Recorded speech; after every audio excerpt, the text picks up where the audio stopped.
Kikundi chetu kinajishughulisha na biashara ndogo ndogo, ujasiriamali, chakula, saluni ya kike na nguo za kike na za kiume. Kikundi kilisajiliwa mwaka 2022.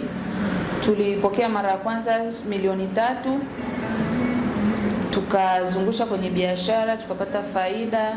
Mara ya pili tukaja tukapewa milioni 5, tukaizungusha kwenye biashara. Mwanzoni tulikuwa tuna saluni tu, lakini baada ya kupata hiyo hela tuliamua kuongeza kwenye kikundi.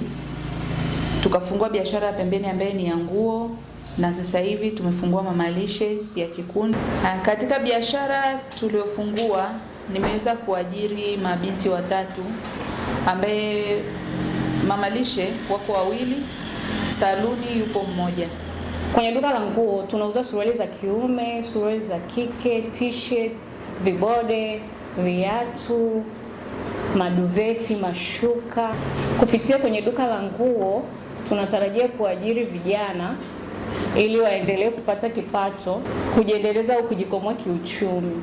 Tunashukuru serikali ya Mama Samia kwa kutuwezesha sisi wanawake, na pia mkurugenzi wetu wa halmashauri ya Mbulu ametusaidia sana.